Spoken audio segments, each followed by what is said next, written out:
Libro de los Jueces. Traducción, lenguaje actual. Capítulo 1. Las tribus de Judá y Simeón capturan a Adonisedec. Después de la muerte de Josué, los israelitas le preguntaron a Dios, ¿cuál de nuestras tribus atacará primero a los cananeos? Dios les respondió, primero atacará la tribu de Judá, pues a ellos les voy a entregar ese territorio. Entonces los de Judá les dijeron a los de Simeón, vengan con nosotros a pelear contra los cananeos. Primero iremos al territorio que nos ha tocado a nosotros y después al de ustedes. Los de Simeón aceptaron, así que salieron juntos a pelear y Dios los ayudó a derrotar a los cananeos y a los fereceos. En Besec derrotaron a 10,000 fereceos y cananeos, entre los cuales estaba el rey Adonisedec. Durante la lucha, él había escapado, pero lo persiguieron y capturaron. Le cortaron los pulgares de las manos y los dedos gordos de los pies. Entonces Adonisedec dijo, Dios ha hecho conmigo lo mismo que yo hice con 70 reyes. Les corté los pulgares y los dedos gordos y andaban bajo mi mesa recogiendo las sobras. Después, Adonisedec fue llevado a Jerusalén y allí murió. La tribu de Judá conquista Jerusalén y Hebrón. Los de Judá atacaron a Jerusalén y la conquistaron. Mataron a toda la gente de esa ciudad y luego la incendiaron. Después fueron a atacar a los cananeos que vivían en las montañas, en el desierto del sur y en la llanura. Atacaron también a los cananeos que vivían en Hebrón, ciudad que antes se llamaba Kiriat Arba. Allí derrotaron a los grupos cananeos de Sesai, Aimán y Talmai. Otoniel conquista la ciudad de Debir. Luego los de Judá marcharon hacia la ciudad de Debir, que antes se llamaba Kiriat Sefer. Caleb había prometido que quien conquistara Debir se casara con su hija Acsa, y fue su sobrino Otoniel quien la conquistó. Así que Caleb le dio a Otoniel su hija Acsa por esposa. Otoniel era hijo de Kenaz, el hermano menor de Caleb. El día de su casamiento, Otoniel le dijo a Acsa que le pidiera un terreno a su padre. Cuando Caleb la vio bajar de su burro, le preguntó qué quería. Y Acsa le dijo, los terrenos que me has dado no tienen agua. Por favor, dame también manantiales. Y Caleb le dio el manantial alto y el manantial bajo. Conquistas de las tribus de Judá y de Benjamín. Los kenitas, que eran descendientes del suegro de Moisés, salieron de Jericó junto con la tribu de Judá y se fueron al desierto que está al sur de Arad. Allí se quedaron a vivir. Después, los de Judá junto con los de Simeón derrotaron a los cananeos que vivían en Sefat. Como lo destruyeron por completo, esa ciudad la llamaron Ormá. Con la ayuda de Dios, la tribu de Judá se apoderó de la zona montañosa, pero no de la llanura, porque los habitantes de esa región tenían carros de hierro. No pudieron conquistar Gaza, ni Ascalón, ni Ecrón, ni tampoco los territorios vecinos. Y tal como Moisés había prometido, la región de Hebrón le fue dada a Caleb para que allí viviera. Por eso Caleb echó de esa región a los 3 grupos de familias que descendían del gigante Anac. Pero los de la tribu de Benjamín no pudieron echar a los jebuseos que vivían en Jerusalén. Por eso, hasta el día en que este relato se escribió, los jebuseos que vivieron en Jerusalén junto con los de Benjamín. Las tribus de Efraín y Manasés conquistan Betel. Las tribus de Efraín y Manasés decidieron atacar Betel, la ciudad que antes se llamaba Luz, así que enviaron espías a esa ciudad y Dios los ayudó. Cuando esos espías vieron a un hombre que salía de la ciudad, le dijeron, si nos muestras cómo entrar en la ciudad, no te haremos ningún daño. Aquel hombre les enseñó cómo entrar en la ciudad y así pudieron entrar los de Efraín y Manasés. Mataron a todos los que allí vivían, pero no al que los había ayudado ni a su familia. Más tarde, ese hombre se fue al territorio de los hititas y edificó una nueva ciudad, a la cual llamó Luz, y hasta este momento de este relato se escribe aún, se llama así, los territorios no conquistados. Los de Manasés No pudieron echar a los que vivían en Bet-Seán, Taanac, Dor, Ibleam y Megiddo, ni tampoco a los de las aldeas vecinas. Así que los cananeos siguieron viviendo allí. Después los israelitas se hicieron más poderosos y obligaron a los cananeos a trabajar para ellos, pero no los pudieron echar de su territorio. Los de Efraín tampoco pudieron echar a los cananeos que vivían en Geser, así que los cananeos siguieron allí viviendo junto a los de Efraín. Los de Zabulón tampoco pudieron echar a los cananeos que vivían en Quitrón y en Naalalal, así que estos siguieron allí, pero obligados a trabajar para los de Zabulón. Tampoco los de Aser pudieron echar a los cananeos que vivían en Aco, Sidón, Ahlab, Aksib, Elba, Afec y Rehob, así que se quedaron a vivir entre los cananeos que allí vivían. Tampoco los de la tribu de Neftalí pudieron echar a los cananeos que vivían en Bet-Semes y en Bet-Anat, así que estos siguieron allí, pero obligados a trabajar para los de Neftalí. Los de la tribu de Dan tuvieron que retroceder a las montañas porque los amorreos no los dejaron bajar a la llanura. Así que los amorreos se quedaron en Jerez, Ayalón y Saalbim. Tiempo después, los de Efraín y de Manasés se hicieron más poderosos y obligaron a los amorreos a trabajar para ellos. La frontera de los amorreos comenzaba en el paso de Acrabim, llegaba hasta Selá y de allí seguía a las montañas. Capítulo 2. El ángel de Dios en Boquim. El ángel de Dios salió de Gilgal y fue a Boquim para darle a los israelitas el siguiente mensaje de parte de Dios. Yo los saqué a ustedes de Egipto y los traje al territorio que les había prometido a sus antepasados. A ellos les dije, yo le cumpliré mi promesa, pero ustedes no deben hacer ningún trato con la gente que vive allí. Al contrario, deben destruir sus altares. Pero, ¿qué hicieron ustedes? Simplemente me desobedecieron. Por eso, ahora que ustedes avancen, no voy a echar a esa gente. Tanto ellos como sus dioses serán una trampa para ustedes. Cuando el ángel de Dios terminó de hablar, los israelitas comenzaron a llorar y a gritar. Por eso llamaron Boquim a ese lugar y allí ofrecieron sacrificios a Dios. Muerte de Josué. Josué despidió a los israelitas y estos fueron a establecerse en el territorio que cada uno le había tocado. Mientras vivieron Josué y los líderes del país, los israelitas obedecieron al único Dios verdadero. Esos líderes habían visto las maravillas que Dios había hecho en favor de los israelitas. Josué murió a los 110 años de edad. Lo enterraron en su propio territorio en Timnat-Sera, que está en las montañas de la tribu de Efraín, al norte del monte Gaz. Murieron también todos los israelitas de su época, por eso los que nacieron después no sabían nada acerca del Dios verdadero, ni de lo que él había hecho en favor de los israelitas. Los israelitas dejan de adorar a Dios. Los israelitas dejaron de adorar al Dios de sus antepasados, que los había sacado de Egipto, y empezaron a adorar a los dioses de la gente que vivía a su alrededor. Adoraron las estatuas de dioses falsos como Baal y Astarté. Este pecado de los israelitas hizo enojar a Dios. Tan enojado estaba con ellos que dejó que los atacaran y les robaran lo que tenían. También permitió que los derrotaran sus enemigos sin que ellos pudieran hacer nada para impedirlo. Cuando iban a pelear, Dios se ponía en contra de ellos y todo les salía mal, tal como él lo había advertido. Los israelitas estaban en grandes aprietos, así que Dios les puso jefes para librarlos de quienes les robaban.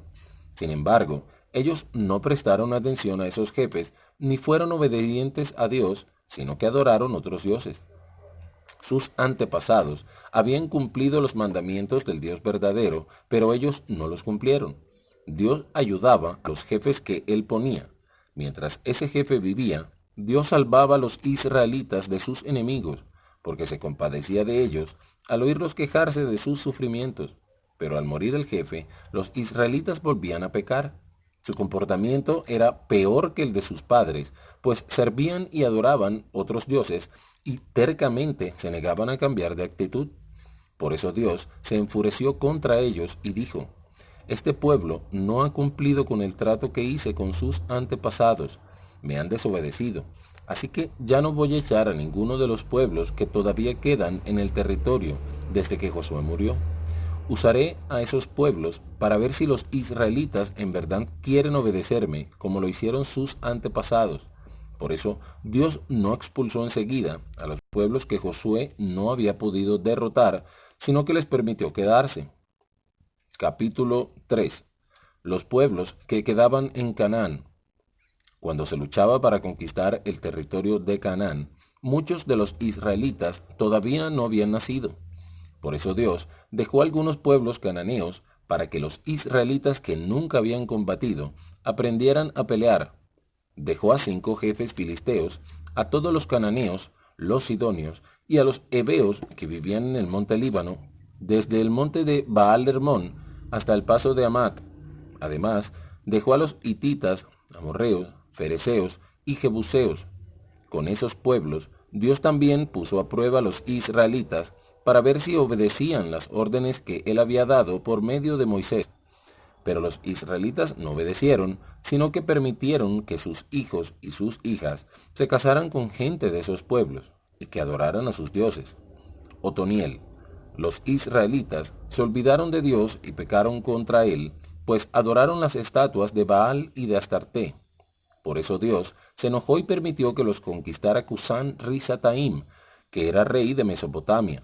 Después de 8 años de esclavitud, los israelitas le suplicaron a Dios que los salvara, y él les puso por jefe a Otoniel, sobrino de Caleb. El Espíritu de Dios actuó sobre Otoniel, y éste guió a los israelitas en su lucha contra Cusán Risataim. Así Dios los ayudó a Otoniel a derrotar a su enemigo. Después de esto, hubo 40 años de paz en la región hasta que murió Otoniel. Ehud. Como los israelitas volvieron a pecar contra Dios, él le dio a Eglón, rey de Moab, más poder que los israelitas.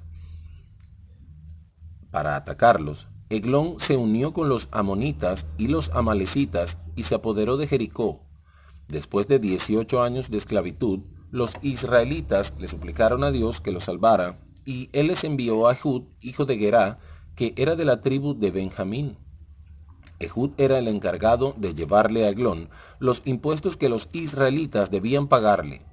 Ehud hizo una espada de doble filo, de unos 50 centímetros de largo, y como era impedido de la mano derecha, se la puso de ese lado derecho, cubriéndola bajo sus ropas.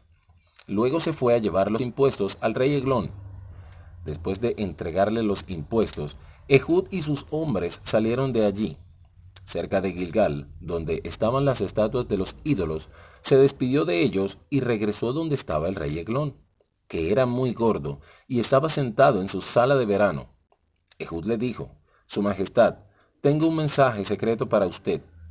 El rey ordenó a sus servidores que salieran. Entonces Ehud se acercó al rey y le dijo: El mensaje que traigo es de parte de Dios. Al oír eso, el rey como pudo se puso de pie. Ehud tomó con su mano izquierda la espada que llevaba del lado derecho y con tanta fuerza se la clavó al rey en el vientre que le vació los intestinos. Como Eglón era tan gordo, toda la espada quedó atorada en su gordura. Después Ehud cerró con llave las puertas de la sala de verano, salió por una ventana y se fue. Cuando los servidores del rey volvieron y encontraron las puertas cerradas con llave, pensaron que Eglón estaba haciendo sus necesidades. Esperaron afuera un buen rato, pero como el rey no salía, comenzaron a preocuparse. Entonces abrieron las puertas y encontraron a su rey tendido en el piso y sin vida. Mientras los servidores habían estado esperando, Ehud se había escapado. Pasó por donde estaban las estatuas de los ídolos y se refugió en Seirat. Al llegar a las montañas de la tribu de Efraín, tocó la trompeta para reunir a los israelitas. Ellos bajaron de las montañas con Ehud al frente y él les dijo: Síganme, con la ayuda de Dios venceremos a los moabitas. Los israelitas lo siguieron y se apoderaron del paso del río Jordán que lleva a Moab, y no dejaron pasar a nadie. Y aunque los moabitas eran fuertes y valientes, aquel día murieron unos 10,000 de sus mejores soldados. Ninguno pudo escapar. Después de eso, hubo en el territorio 80 años de paz. Samgar. El siguiente jefe fue Samgar, hijo de Anat, quien tomó un palo con punta de hierro y mató a 600 filisteos. De esa manera salvó el pueblo de Israel. Capítulo 4. Débora y Barak. Después de la muerte de Ehud, los israelitas volvieron a pecar contra Dios. Por eso él permitió que los venciera Jabín, un rey cananeo que gobernaba en la ciudad de Azor. El jefe del ejército de Jabín se llamaba Sísara y vivía en la ciudad de Aroset Goim. Jabín tenía 900 carros de hierro y durante 20 años trató a los israelitas con crueldad y violencia, hasta que ellos le suplicaron a Dios que los salvara. En esa época, una profetisa llamada Débora era jefe de los israelitas. Débora era esposa de Lapidot y acostumbraba a sentarse bajo una palmera, conocida como la palmera de Débora, que estaba en las montañas de la tribu de Efraín, entre Ramá y Betel. Los israelitas iban a verla para que le solucionara sus problemas. Cierto día, ella mandó llamar a Barak, hijo de Abinoam, que vivía en Quedes, un pueblo de la tribu de Neftalí, y le dijo: El Dios de Israel, que es el Dios verdadero, te ordena reunir en el monte Tabor a 10,000 hombres de las tribus de Neftalí y Zabulón. Dios hará que Sísara, el jefe del ejército de Jabín, vaya al arroyo Quizón para atacarte con sus soldados y carros, pero Dios les dará a ustedes la victoria. Barak le respondió: Iré solamente si tú me acompañas, de otra manera no iré. Entonces Débora dijo: Está bien, te acompañaré, pero quiero que sepas que no serás tú quien mate a Sísara. Dios le dará ese honor a una mujer. Y Débora se fue a Quedes con Barak, donde éste reunió un ejército con 10,000 hombres de las tribus de Zabulón y de Neftalí. Por su parte, Heber el Kenita, que era descendiente del suegro de Moisés, se había separado de su tribu y se había ido a vivir cerca de Quedes, junto al roble de Saanaim. Cuando Sísara se enteró de que Barak se dirigía al monte Tabor, reunió a sus 900 carros de hierro y a todos sus soldados. Salieron de Aroset Goim y marcharon hasta el arroyo de Quizón. Entonces Débora le dijo a Barak: En marcha, que hoy Dios te dará la victoria sobre Sísara, y Dios mismo va al frente de tu ejército. Barak bajó del monte Tabor al frente de sus 10,000 soldados. Cuando Barak y sus hombres atacaron, Dios causó confusión entre los carros y los soldados de Sísara. Hasta el mismo Sísara se bajó de su carro y huyó a pie. Barak, mientras tanto, persiguió a los soldados y a los carros hasta Aroset Goim. Aquel día murieron todos los soldados de Sísara. Ni uno solo quedó con vida. Sísara huyó a pie hasta la carpa de Jael, la esposa de Heber, porque el rey Jabín era amigo de la familia de Heber. Jael salió a recibirlo y le dijo: Pase por aquí, señor, no tenga miedo. Entonces él entró en la carpa y ella lo escondió detrás de una cortina. Como Sísara tenía mucha sed, le pidió a Jael que le diera agua. Ella destapó la jarra donde guardaba la leche y le dio a beber. Después volvió para esconder a Sísara y él le dijo: Quédate a la entrada de la carpa. Si alguien pregunta quién está aquí adentro, dile que no hay nadie. Sísara estaba tan cansado que se quedó profundamente dormido.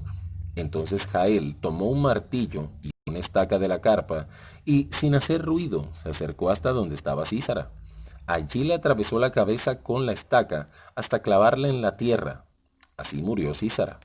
Cuando llegó Barak buscando a Sísara, Jael salió a recibirlo y le dijo: Ven y te mostraré al hombre que buscas. Barak entró en la carpa y vio a Sísara tendido en el suelo, con la estaca clavada en la cabeza. De esta manera, Dios les dio la victoria a los israelitas que estaban aquel día. Atacaron con todo al rey Jabín hasta destruirlo. Capítulo 5. La canción de Débora y Barak. Aquel día, Débora y Barak cantaron esta canción: Den gracias a Dios, jefes israelitas, den gracias a Dios todos ustedes, pues se dispusieron a luchar por él. Préstenme atención, reyes y gobernantes, mi canto y mi música son para el verdadero Dios, el Dios de Israel. Cuando tú, mi Dios, te fuiste de Seir, cuando te marchaste de los campos de Edom, la tierra tembló, el cielo se estremeció y las nubes dejaron caer su lluvia. El monte Sinaí y todas las montañas temblaron ante el Dios de Israel. En la época de Samgar y de Jael eran muy peligrosos los caminos. La gente andaba por veredas angostas y los campesinos no podían cultivar sus tierras. Entonces yo, Débora, me levanté para defender a Israel como defiende una madre a sus hijos. Dios mío, cuando nos enviaste la guerra por haber adorado otros dioses, de entre 40,000 soldados no se levantó ningún valiente. Te doy gracias, Dios mío, y felicito a los jefes de Israel y a los pocos valientes que se ofrecieron a luchar. Canten victoria, todos ustedes, los pobres y los ricos de Israel. En todo rincón de la ciudad, el pueblo celebra los triunfos de Dios y las victorias de su pueblo Israel. Arriba, Débora. Vamos, canta una canción. Vamos, Barak, hijo de Abinoam, encierra a tus prisioneros. Los jefes israelitas bajaron y se unieron al pueblo de Dios para luchar contra el poderoso enemigo. De la tierra de los amalecitas bajaron los de Efraín, detrás de ti, Débora, marcharon los de Benjamín. Se te unieron los jefes de Maquir y los gobernantes de Zabulón. Los jefes de Isaacar te acompañaron y apoyaron a Barak en la batalla del valle. Pero los de la tribu de Rubén prefirieron quedarse a cuidar las ovejas que acompañarte a la batalla. Las tribus al otro lado del Jordán se quedaron en sus tierras de Gaalat. Los de Dan y de Aser se quedaron en los puertos cuidando sus barcos, pero los de Zabulón y Neftalí arriesgaron sus vidas en los campos de batalla. Luego, en Taanac, junto al arroyo de Megiddo, vinieron a pelear los reyes cananeos, pero volvieron con las manos vacías. Hasta las estrellas del cielo lucharon contra Sísara. El antiguo arroyo de Quizón barrió con todos nuestros enemigos. Adelante, siempre adelante, yo, Débora, marcharé con poder. Los caballos de Sísara salieron a galope tendido, sus cascos retumbaban como relámpagos. Y el anuncio, el ángel de Dios. Que Dios castigue a los habitantes de Meroz, porque no vinieron a ayudar al ejército de Dios, no quisieron luchar por él. Bendita seas Jael, esposa de Eber el Kenita, bendita entre todas las mujeres de Israel. Sísara te pidió agua, y tú le diste leche para hacerlo caer en un sueño profundo. Con una mano tomaste una estaca, y con la otra un martillo. De un golpe le aplastaste la cabeza. Sísara se desplomó entre tus piernas, quedó tendido en el piso. La madre de Sísara, afligida, se asoma por la ventana y pregunta, ¿por qué tarda tanto mi hijo? ¿Por qué no se oyen sus caballos? Las sirvientas más sabias le responden, y ella misma se repite estas palabras. Seguramente se están repartiendo lo que ganaron en la guerra. 1 o 2 mujeres para cada capitán, telas de muchos colores para Sísara. 1 o 2 pañuelos bordados en colores para adornarse el cuello. Y Débora y Barak terminaron su canto así. Dios mío, que sean destruidos tus enemigos, pero que tus amigos brillen como el sol de mediodía. Después de eso, hubo 40 años de paz en todo el territorio. Capítulo 6. Gedeón. Después, los israelitas volvieron a pecar contra Dios, así que durante 7 años, Dios permitió que los madianitas los dominaran. Como los madianitas los maltrataban, los israelitas se escondían en los cerros, entre cuevas y escondites. Cada vez que los israelitas tenían algo sembrado, venían los madianitas, los amalecitas, y la gente del este y los atacaban. Acampaban en los territorios de los israelitas y destruían sus cosechas, y además se llevaban sus ovejas, bueyes y burros. No les dejaban nada que comer. Eran tantos los que venían con sus camellos que no se podían contar. Parecían una plaga de saltamontes, pues todo lo destruían y hacían sufrir mucho a los israelitas. Esto mismo pasaba en la región de la costa cercana a Gaza. Entonces los israelitas le suplicaron a Dios que los salvara del poder de los madianitas, y Dios les envió un profeta para que les dijera, el Dios de Israel los sacó de Egipto donde eran esclavos. No solo los libró de los egipcios, sino también de todas las otras naciones que los maltrataban y robaban. A medida que ustedes avanzaban, Él iba echando fuera a esas naciones para darles a ustedes esos territorios. Dios les dijo que Él es el único Dios verdadero y que ustedes no debían adorar a otros dioses de los amorreos, en cuyo territorio ahora viven, pero no hicieron caso. Luego vino el ángel de Dios y se sentó bajo el roble que está en Ofrá.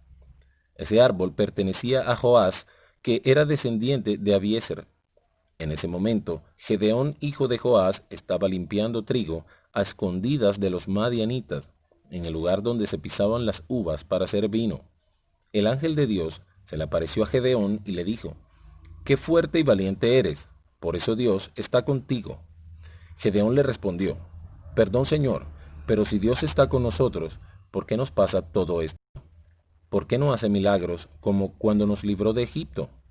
Nuestros antepasados nos han contado las maravillas que Dios hizo antes, pero ahora nos ha abandonado, nos ha dejado caer en manos de los madianitas».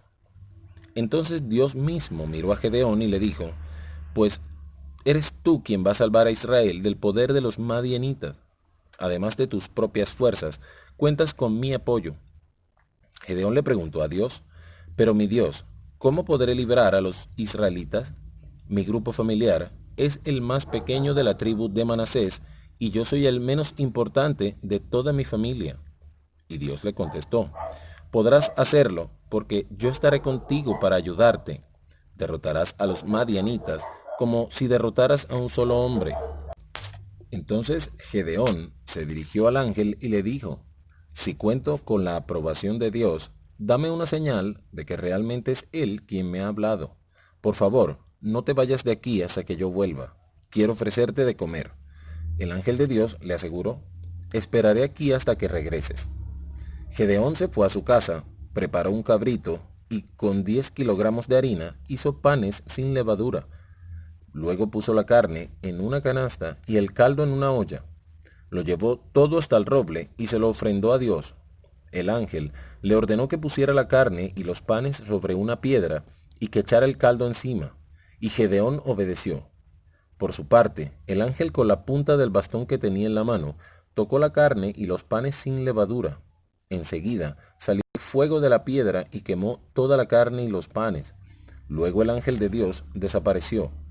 En ese momento, Gedeón se dio cuenta de que se trataba del ángel de Dios y, lleno de miedo, exclamó: «Dios mío, de seguro moriré, pues he visto a tu ángel cara a cara».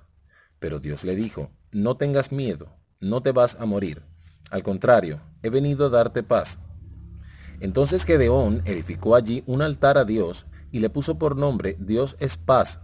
Hasta el momento en que este relato se escribe, este altar todavía está en Ofrá, ciudad del grupo familiar de Abiezer. Esa misma noche, Dios le dijo a Gedeón: «Ve al ganado de tu padre y toma el mejor toro, derribe el altar de Baal que tiene tu padre y destruye la estatua de la diosa Acera, que está junto al altar de Baal. Luego, con piedras labradas, edifica un altar en mi honor en la parte alta de la colina. Toma el toro y ofrécemelo como sacrificio, usando como leña la estatua que destruiste». Así que esa noche, Gedeón se llevó a 10 de sus sirvientes e hizo lo que Dios había ordenado. No se atrevió a hacerlo de día por miedo a su familia y a la gente de la ciudad. A la mañana siguiente, cuando los habitantes de la ciudad se levantaron y vieron que el altar de Baal había sido derribado y que habían destruido la estatua de acera, vieron además que el mejor toro había sido sacrificado sobre un nuevo altar.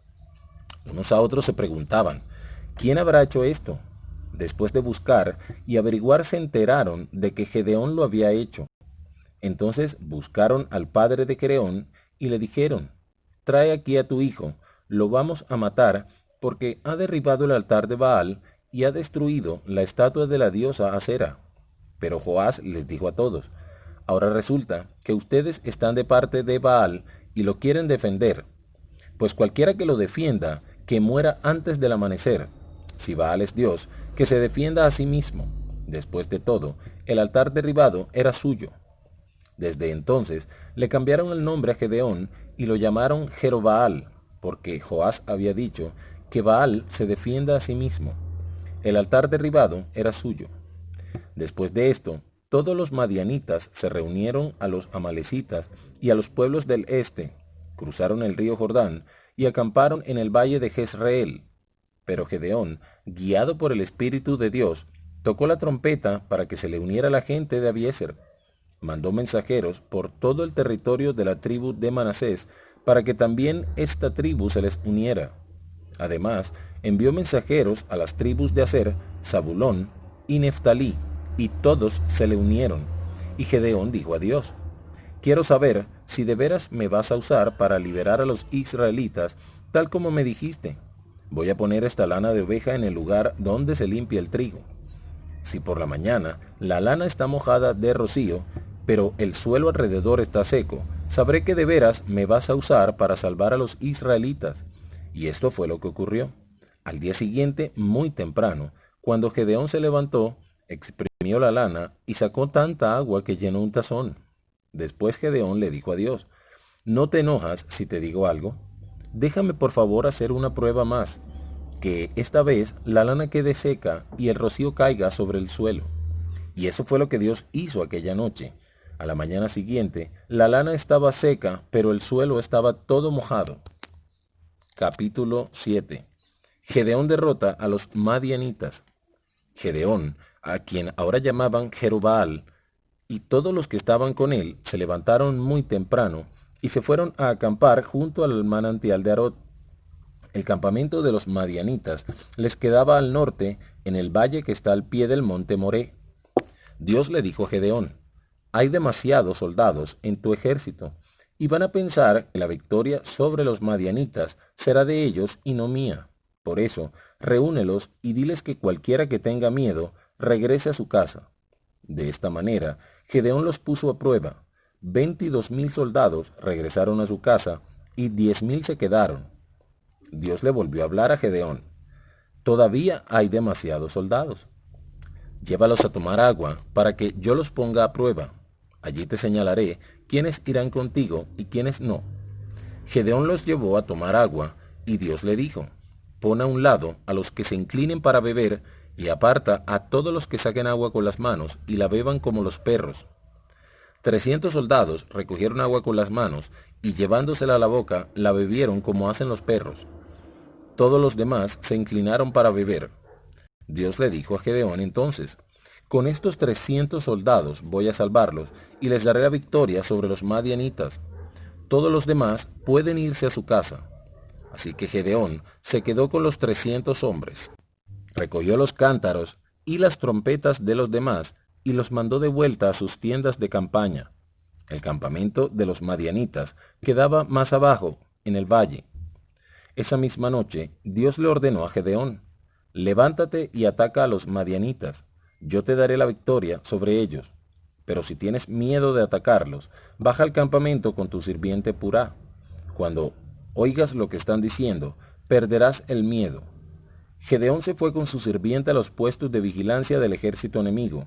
Los madianitas, los amalecitas y toda la gente del este se habían dispersado por todo el valle. Parecían una plaga de saltamontes y tenían tantos camellos como la arena que hay en la playa. Cuando Gedeón oyó que un soldado le contaba a otro el sueño que había tenido, le decía: soñé que un pan de cebada venía rodando sobre nuestro campamento y chocaba contra una tienda y la derribaba. Su compañero le respondió: no cabe duda que se trata del ejército de Gedeón. Dios le va a dar la victoria sobre nuestro ejército. Cuando Gedeón oyó el relato del sueño y lo que significaba, adoró a Dios. Luego, Gedeón volvió al campamento israelita y ordenó: arriba todos, Dios nos va a dar la victoria sobre el ejército madianita. Gedeón dividió a sus hombres en 3 grupos y les dio trompetas y cántaros vacíos. Dentro de los cántaros pusieron antorchas encendidas. Después les dijo: al acercarnos al campamento madianita, fíjense en mí y hagan lo que me vean hacer. Cuando mi grupo y yo toquemos la trompeta, ustedes también hagan sonar las suyas y griten: por Dios y por Gedeón. Gedeón y los 100 hombres que estaban con él se acercaron al campamento poco antes de la medianoche, cuando estaban por cambiar el turno de la guardia. Hicieron sonar sus trompetas y rompieron los cántaros que llevaban en las manos, y los otros 2 grupos hicieron lo mismo. Con la antorcha en la mano izquierda y la trompeta en la mano derecha, todos gritaron: ¡al ataque! ¡Por Dios y por Gedeón! Los israelitas se quedaron quietos en sus puestos, rodeando el campamento enemigo. Al oír los gritos, todos los del ejército madianita salieron corriendo. Los israelitas, por su parte, seguían tocando sus trompetas, mientras Dios hacía que las tropas enemigas se atacaran entre sí y salieran huyendo. Se fueron a Bet-Sitá, camino de Serara, y llegaron hasta la frontera de Abel Meola, cerca de Tabat. Entonces llamaron a los hombres de las tribus de Neftalí, de Aser y de todo Manasés, para que persiguieran a los madianitas. Gedeón envió mensajeros por todo el territorio de Efraín con este mensaje: vengan a pelear contra los madianitas, vigilen las partes bajas del río Jordán y de los arroyos, hasta Bet-Bará, para que los madianitas no puedan cruzar por allí. Los de la tribu de Efraín obedecieron estas órdenes y capturaron además a Oreb y a Zeeb, que eran los jefes madianitas. Mataron a Oreb en la piedra que ahora se conoce como la roca de Oreb. A Zeeb lo mataron en el lugar donde se exprimían uvas para hacer el vino, que se conoce como el lagar de Zeeb. Persiguieron a los madianitas y después llevaron las cabezas de Oreb y de Zeeb a Gedeón, que estaba al otro lado del río Jordán. Capítulo 8. Derrota final de los madianitas.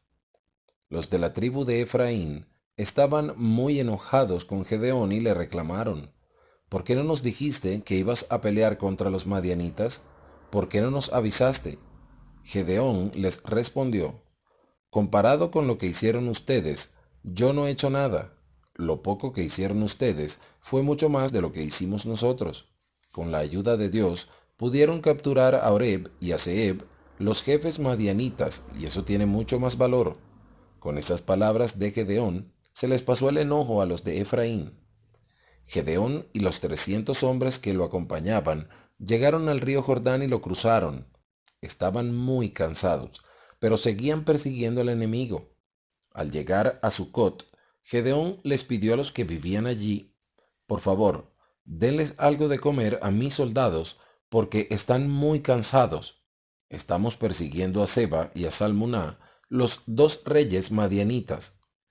Pero los jefes de Sucot le respondieron: ¿por qué tenemos que darle de comer a tu ejército? Todavía no han capturado a Seba y a Salmuná.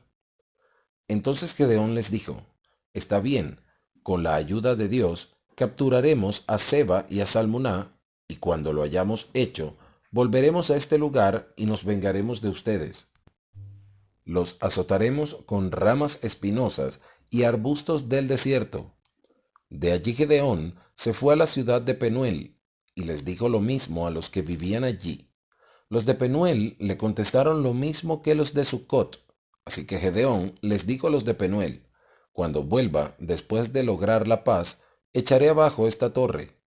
Seba y Salmuná estaban en Carcor, unos 15,000 hombres, que era lo que quedaba del ejército que salió del este, porque habían muerto 120,000 soldados. Gedeón subió por el camino que pasa al este de Noba y Jocbeja, y los atacó por sorpresa.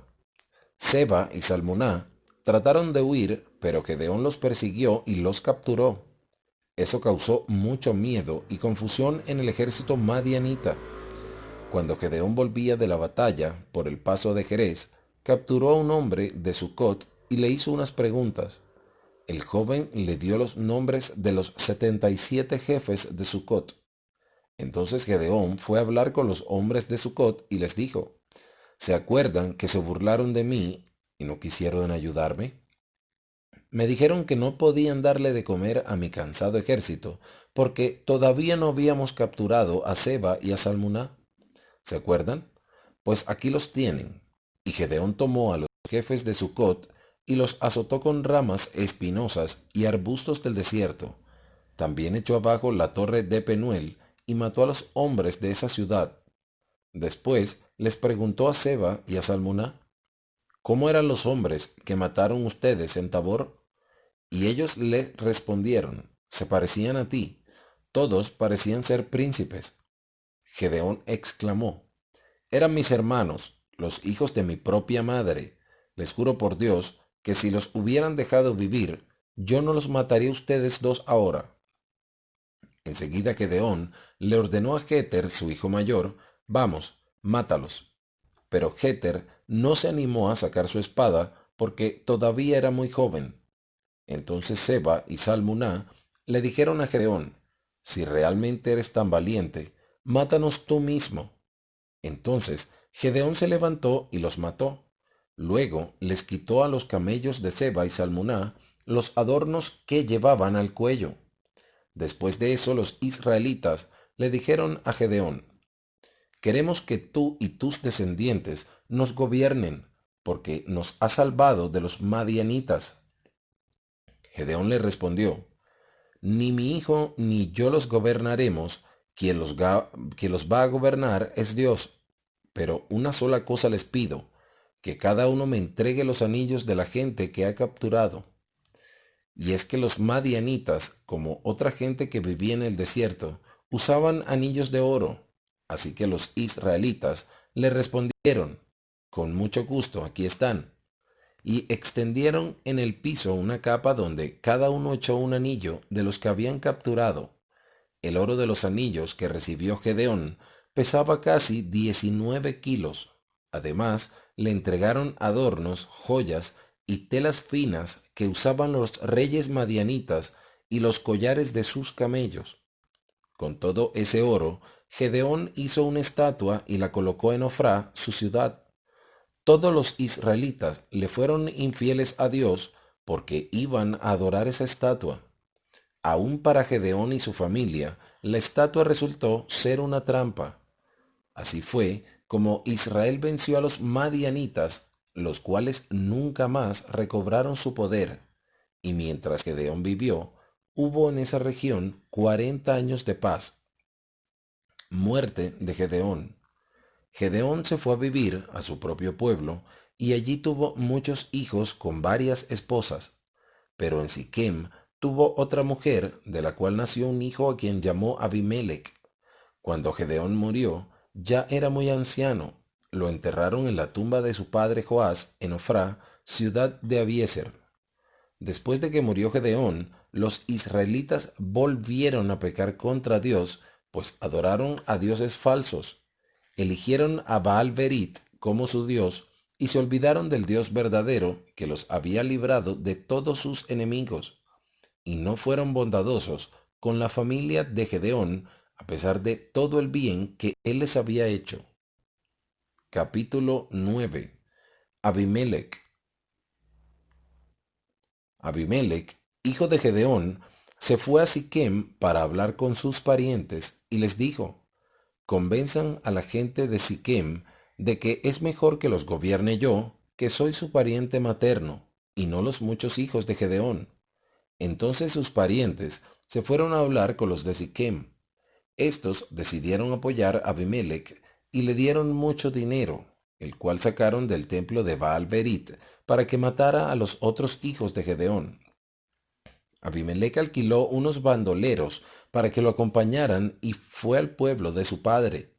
Allí, sobre una misma piedra, mató a sus hermanos. El único que se salvó fue Jotam, el hijo menor de Gedeón, porque se había escondido.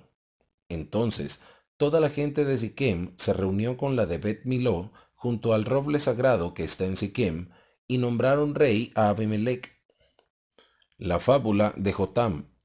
Cuando Jotam se enteró de que habían nombrado rey a Abimelech, subió a lo más alto del monte Gerizim, y desde allí gritó con voz muy fuerte, oigan gente de Siquem lo que voy a contarles, así tal vez Dios los oiga a ustedes. En cierta ocasión, los árboles salieron a buscar a alguien que reinara sobre ellos. Le pidieron al olivo que fuera su rey, pero el olivo les respondió, para ser rey de los árboles, tendría que dejar de producir aceite, el cual se usa para honrar a los dioses y a los hombres. Le pidieron entonces a la higuera que reinara sobre ellos, pero la higuera les respondió, para reinar sobre los árboles, tendría que dejar de dar higos dulces y sabrosos. Luego le pidieron a la planta de uvas que reinara sobre ellos, pero ella les respondió, para reinar sobre los árboles, tendría que dejar de producir vino, el cual alegra a los dioses y a los hombres.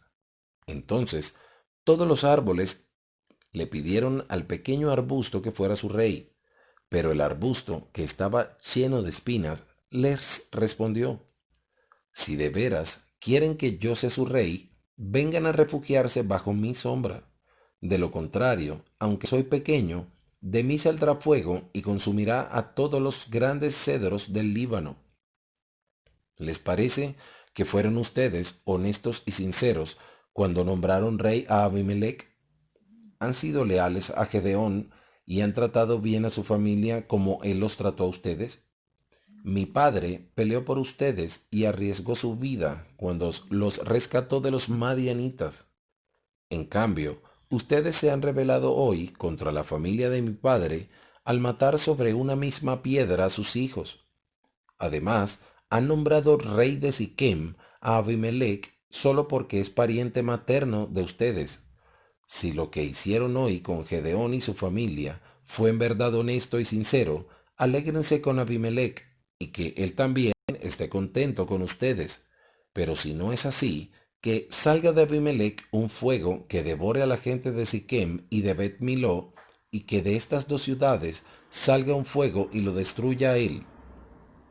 Cuando Jotam terminó de decir esto, huyó y se fue a vivir a un pueblo llamado Pozo, porque tenía miedo de su hermanastro Abimelech.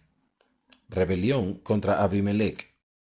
Después de que Abimelech había reinado 3 años, Dios hizo que la gente de Siquem se rebelara contra Abimelech. Así recibió su merecido por haber matado a sus hermanos, y también los de Siquem fueron castigados por haberlo ayudado. Algunos de Siquem se escondieron en las montañas, dedicándose a robar a todos los que pasaban por allí. Y Abimelech se enteró de esto. En cierta ocasión, Gaal, hijo de Ebed, pasó por Siquem con sus hermanos y se ganó la confianza de los de esa ciudad, los cuales salieron al campo y recogieron uvas para hacer vino. Hicieron una gran fiesta, donde además de maldecir a Abimelech, comieron y bebieron en el templo de su Dios. Y Gaal dijo: ¿quién se cree Abimelech? ¿Por qué los de Siquem tenemos que ser sus esclavos? Se cree mucho por ser hijo de Gedeón, pero la verdad es que tanto Gedeón como Zebul fueron simples ayudantes de Amor, el verdadero jefe de Siquem. Así que nosotros serviremos a Amor, pero no a Abimelech. Si yo fuera jefe de ustedes, echaría de aquí a Abimelech y le diría que reúna a todos los soldados que pueda para pelear contra mí. Cuando Zebul, gobernador de la ciudad, oyó lo que decía Gaal, se enojó mucho. Entonces le envió este mensaje a Abimelech, que estaba en Arumá: Gaal y sus hermanos han llegado a Siquem y están alborotando a la gente y poniéndola en contra tuya. Ven con tus soldados esta noche y escóndete en el campo y ataca la ciudad al amanecer. Y cuando Gaal y sus hombres salgan a pelear contra ti, haz con ellos lo que te parezca mejor. Así que Abimelech y todos los que estaban con él salieron esa noche y, divididos en 4 grupos, se escondieron alrededor de Siquem. Cuando Gaal salió al portón de la ciudad, Abimelech y sus hombres salieron de sus escondites. Gaal los vio y le dijo a Zebul: mira, por los cerros viene bajando gente. Zebul le respondió: no es gente, son las sombras de los cerros. Gaal volvió a decirle: mira bien, son hombres los que vienen bajando por el cerro central, y por el camino del roble de los adivinos viene otro grupo. Entonces Zebul le dijo: ¿y ahora qué me dices? ¿No decías que Abimelech no era nadie para hacernos sus esclavos? Ahí están los hombres que despreciaste, sal a combatirlos. Gaal salió entonces al frente de la gente de Siquem y peleó contra Abimelech. Pero Abimelech lo persiguió y Gaal salió huyendo. Muchos cayeron heridos a lo largo del camino hasta el portón de la ciudad. Zebul, por su parte, echó a Gaal y a sus hermanos y no los dejó vivir en Siquem. Abimelech se quedó en Arumá. Al día siguiente, Abimelech se enteró que los de Siquem saldrían al campo. Dividió entonces a sus hombres en 3 grupos, los cuales se escondieron en los campos. Cuando Abimelech vio que los de Siquem salían de la ciudad, salió él también de su escondite y los atacó. Rápidamente Abimelech y el grupo que estaba con él fueron a apoderarse del portón de la ciudad, mientras los otros dos grupos atacaban a todos los que estaban en los campos y los mataban. Abimelech siguió peleando todo ese día hasta que se apoderó de la ciudad y mató a la gente que estaba allí. Luego destruyó la ciudad y esparció sal sobre las ruinas. Cuando los que estaban en la torre de Siquem se enteraron de lo que había sucedido, se refugiaron en el templo de El Berit. Abimelech supo que los de la torre de Siquem se habían refugiado allí, así que se fue con toda su gente al monte Salmón. Con un hacha cortó unas ramas y las colocó sobre el hombro, y les dijo a sus hombres que hicieran lo mismo con rapidez. Todos cortaron ramas y fueron con Abimelech hasta el refugio del templo, y allí pusieron las ramas y les prendieron fuego. Así quemaron la torre y murieron todos los que estaban dentro de ella, que eran unas 1000 personas, entre hombres y mujeres. Después, Abimelech se fue a Tebes, la rodeó y la capturó. Dentro de la ciudad había una torre muy bien protegida. Todos los hombres y las mujeres de la ciudad se refugiaron allí. Cerraron bien las puertas y se fueron al techo. Abimelech se acercó a la puerta de la torre para atacarla, pero cuando se preparaba para incendiarla, una mujer le arrojó una piedra de molino. La piedra le cayó en la cabeza y le rompió el cráneo. Rápidamente llamó a Abimelech a su ayudante de armas y le dijo: «Saca tu espada y mátame. No quiero que se diga que una mujer me mató».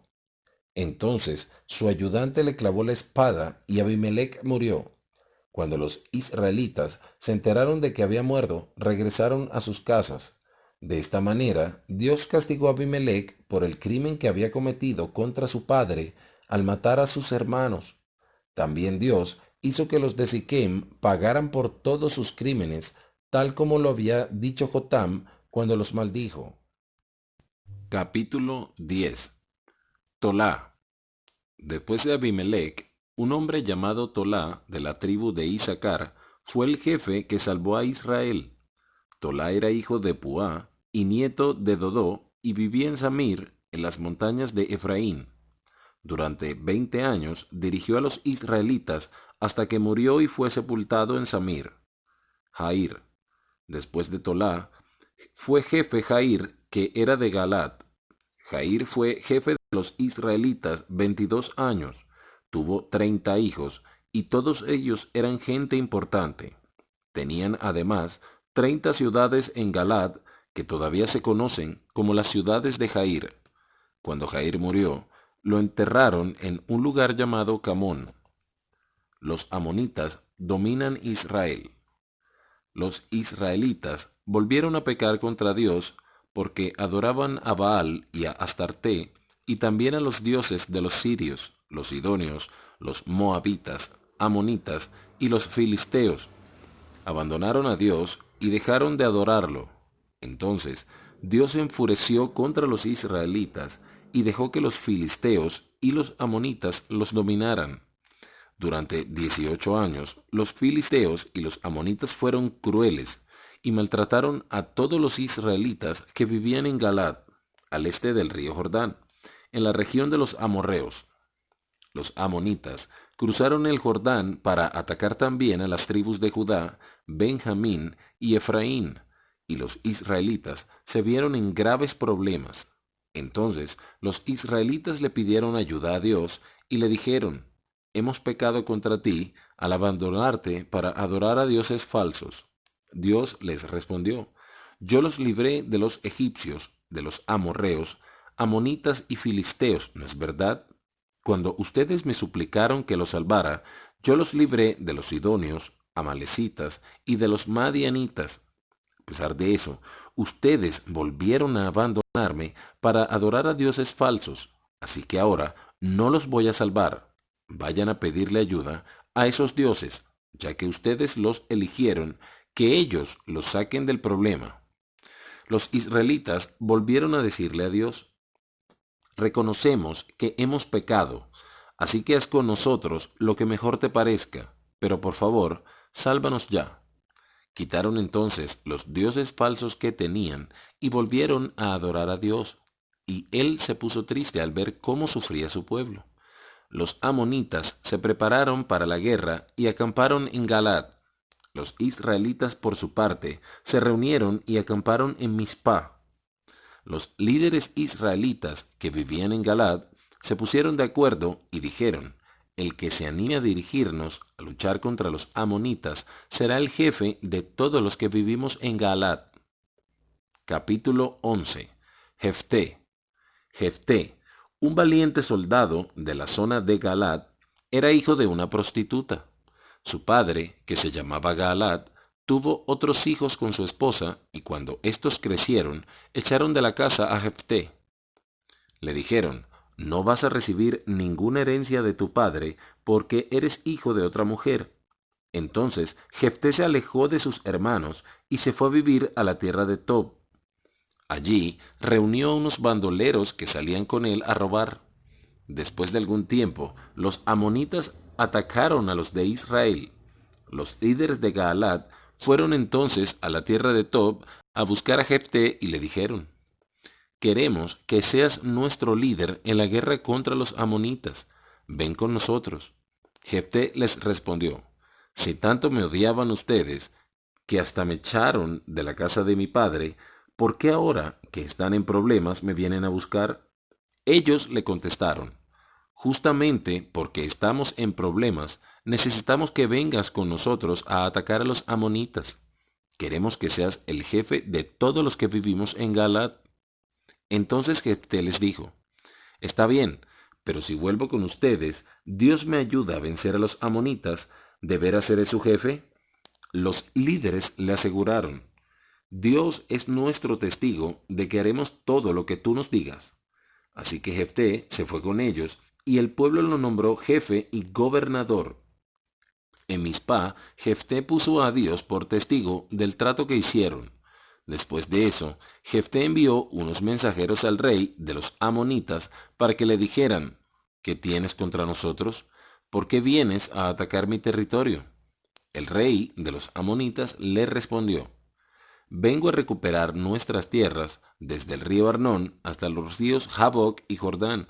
Ustedes se apoderaron de ellas cuando salieron de Egipto, pero ahora las tienen que devolver pacíficamente. Jefté volvió a enviar mensajeros al rey de los amonitas con esta respuesta: nosotros no les hemos quitado tierras a los moabitas ni a los amonitas. Lo que ocurrió fue que cuando salimos de Egipto, cruzamos el desierto hasta el mar de los juncos y llegamos a Cadés. Luego enviamos mensajeros al rey de Edom pidiéndole permiso para pasar por su territorio, pero él no nos dejó pasar.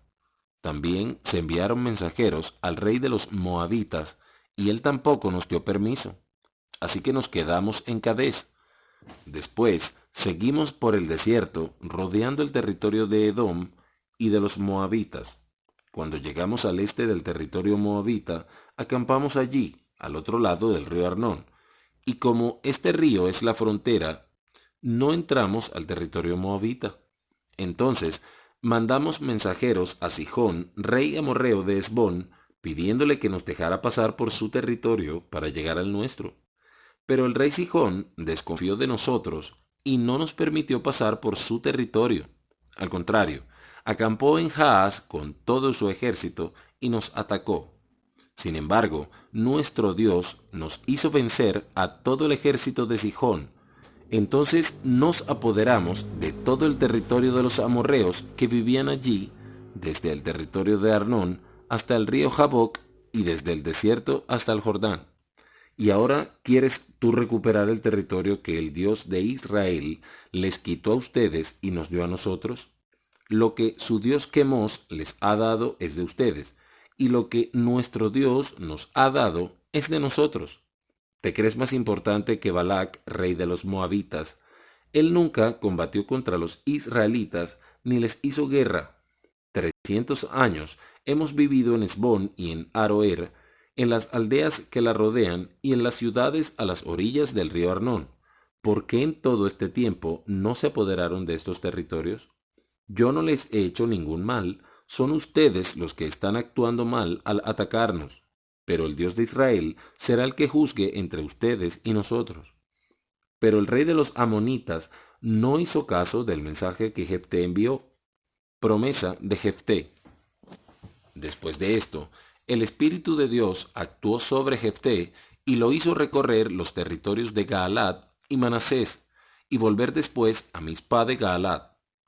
De allí, Jefté fue al territorio de los amonitas, en donde le prometió a Dios: si me das la victoria sobre los amonitas, yo te ofreceré como sacrificio a la primera persona de mi familia que salga a recibirme.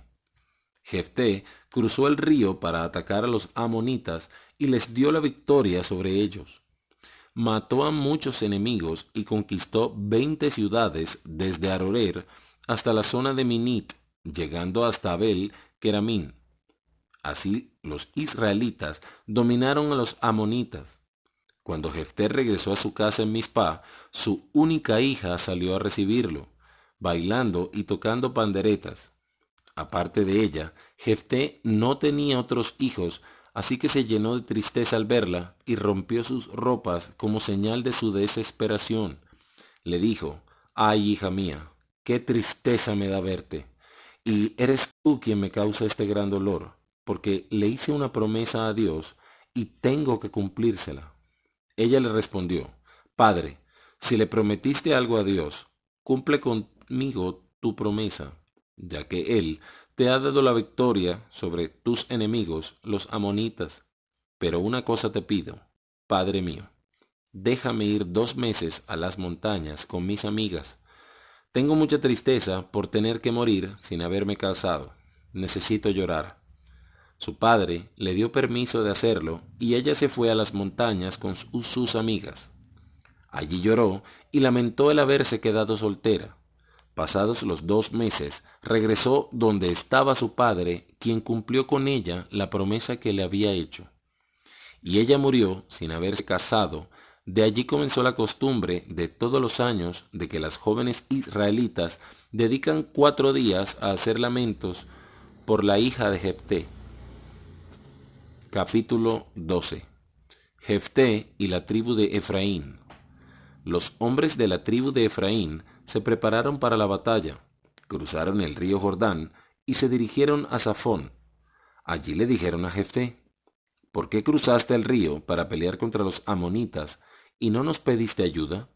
Le prenderemos fuego a tu casa y morirás quemado». Jefté les contestó: «Mi gente y yo tuvimos una discusión muy seria con los amonitas, y cuando los llamamos a ustedes, no vinieron a ayudarnos. Al ver que ustedes no venían a defendernos, decidí arriesgar mi vida y ataqué a los amonitas.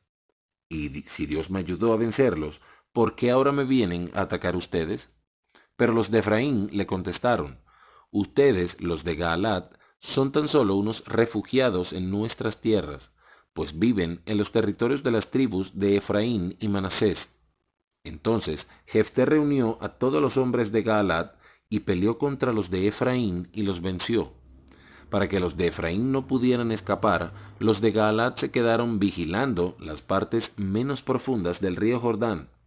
Cuando algún fugitivo de Efraín se acercaba para cruzar el río, los de Gaalad le preguntaban: «¿Eres de la tribu de Efraín?».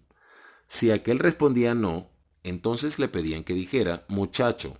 Si lo pronunciaba muchacho, porque no sabía decirlo de otro modo, lo mataban allí mismo. En esa ocasión mataron a 42,000 hombres de Efraín. Jefté fue jefe de los israelitas durante 6 años. Cuando murió, lo enterraron en Galaad, ciudad donde había nacido. Ibsán. Después de Jefté, Ibsán de Belén fue el jefe de los israelitas durante 7 años. Tuvo 30 hijos y 30 hijas, y a todos los casó con gente que no era de su tribu. Cuando murió, lo enterraron en Belén. Elón. Después de Ibsán, Elón de la tribu de Zabulón fue el jefe de los israelitas durante 10 años. Cuando murió, lo enterraron en Ayalón, en el desierto en el territorio de su tribu. Abdón, después de Elón, el jefe de los israelitas fue Abdón, hijo de Hilel, y los dirigió durante 8 años. Abdón tuvo 40 hijos y 30 nietos, y todos ellos eran gente importante. Cuando murió Abdón, lo enterraron en Piratón, donde había nacido. Piratón estaba en el territorio de Efraín, en la zona montañosa de los amalecitas. Capítulo 13. Nacimiento de Sansón. Los israelitas volvieron a pecar contra Dios otra vez. Así que él dejó que los filisteos los dominaran durante 40 años. En ese tiempo vivía en Zorá un hombre de la tribu de Dan llamado Manoa. Su esposa no podía tener hijos, pero un día el ángel se le apareció y le dijo: aunque no has podido tener hijos porque eres estéril, ahora vas a quedar embarazada y tendrás un varón. Desde su nacimiento dedicarás tu hijo a Dios como nazireo. Por eso, no debes beber vino ni otras bebidas fuertes, ni comer comidas impuras, y al niño nunca se le debe cortar el cabello. Ahora, los filisteos dominan a los israelitas, pero con este niño comenzará su liberación. La mujer fue a contárselo a su esposo. Un hombre de Dios vino a donde yo estaba y me impresionó tanto que no me atreví a preguntarle cómo se llamaba, ni él me dijo de dónde venía. Su cara era como la de un ángel. Lo que me dijo fue esto: vas a quedar embarazada y tendrás un varón. Desde que nazca hasta que muera, será dedicado a Dios como nazireo. Por eso, no bebas vino ni otras bebidas fuertes, ni comas comida impura. Entonces Manoa le rogó a Dios: Dios mío, que venga otra vez ese hombre que mandaste, que nos enseñe qué debemos hacer con el hijo que nacerá. Dios hizo lo que Manoa le pidió y mandó otra vez al ángel, el cual se le apareció a la mujer cuando ella estaba en el campo. Como Manoa no estaba allí, ella se fue corriendo a llamarlo: Manoa, Manoa, aquí está el hombre que vi el otro día. Manoa se levantó y acompañó a su esposa hasta donde estaba el hombre y le preguntó: ¿eres tú quien habló con mi esposa el otro día? El hombre le respondió que sí, y Manoa le dijo: cuando se cumpla lo que dijiste, ¿cómo debemos criar al niño? ¿Qué debemos hacer? El ángel de Dios le dijo a Manoa, sin saber que ese hombre era un ángel de Dios. Manoa le dijo: quédate a comer con nosotros, vamos a prepararte un cabrito. Pero el ángel le contestó: aunque me quedara, no podría comer la comida que me preparen. Si quieren, pueden ofrecérsela a Dios como sacrificio. Entonces Manoa le preguntó al ángel: ¿cómo te llamas? Dinos tu nombre para poder darte las gracias cuando se cumpla lo que nos has dicho. El ángel le contestó: mi nombre es un secreto, ¿para qué me lo preguntas? Así que Manoa tomó el cabrito y la ofrenda de cereales, los colocó en una roca y los ofreció en sacrificio a Dios. En ese momento sucedió algo maravilloso. Mientras Manoa y su esposa miraban cómo salían las llamas de la roca, vieron que el ángel subía al cielo entre las llamas. Comprendieron entonces que ese hombre era un ángel de Dios y con respeto se inclinaron a tocar el suelo con la frente. El ángel no se volvió a aparecer ni a Manoa ni a su esposa. Entonces Manoa le dijo a su esposa: vamos a morir, porque hemos visto a Dios. Pero ella le respondió: si Dios nos hubiera querido matar, no habría aceptado el sacrificio ni los cereales que le ofrecimos. Tampoco nos habría dejado ver este milagro ni nos habría anunciado todo esto, como lo ha hecho ahora. Y la mujer tuvo un hijo y lo llamó Sansón. El niño creció y Dios lo bendijo. Un día, cuando estaba en el campamento de Dan, entre Sorá y Estaol, el Espíritu de Dios comenzó a actuar en él. Capítulo 14. Casamiento de Sansón. Sansón fue al pueblo de Timná y al ver una joven filistea se enamoró de ella. Cuando volvió le dijo a sus padres: He visto en Timná una joven filistea y quiero casarme con ella. Hagan ustedes los arreglos necesarios para la boda. Sus padres entonces le preguntaron, ¿por qué tienes que elegir como esposa una mujer de esos filisteos que no conocen a Dios?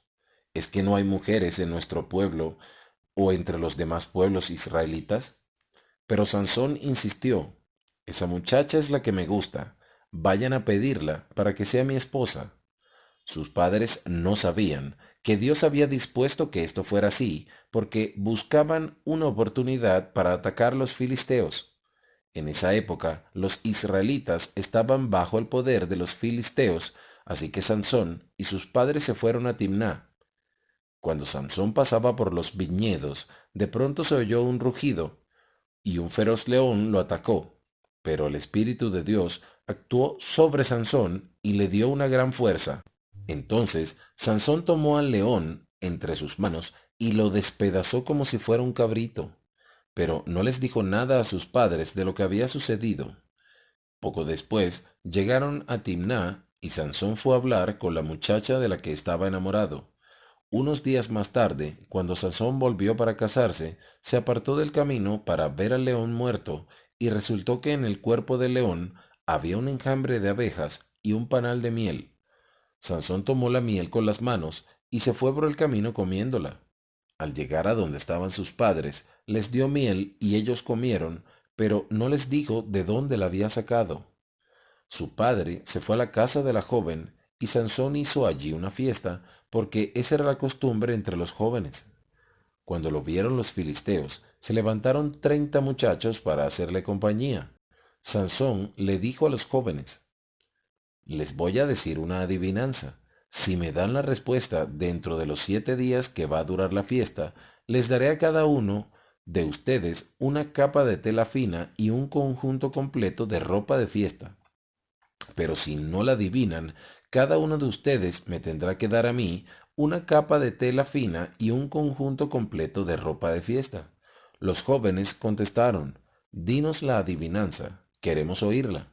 Entonces Sansón les dijo, del devorador salió comida, y del fuerte salió dulzura. Pasaron 3 días, y los jóvenes no daban con la respuesta. Al cuarto día le dijeron a la prometida de Sansón, averíguanos la solución de la adivinanza.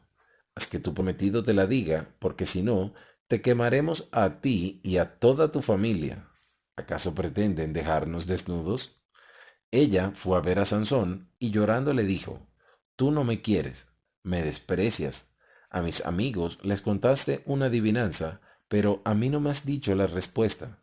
Sansón le respondió, pero mujer, si ni a mis padres se la he dicho, ¿por qué tengo que decírtela a ti? Ella estuvo llorándole el resto de la semana y tanto insistió que el último día Sansón le dio la respuesta.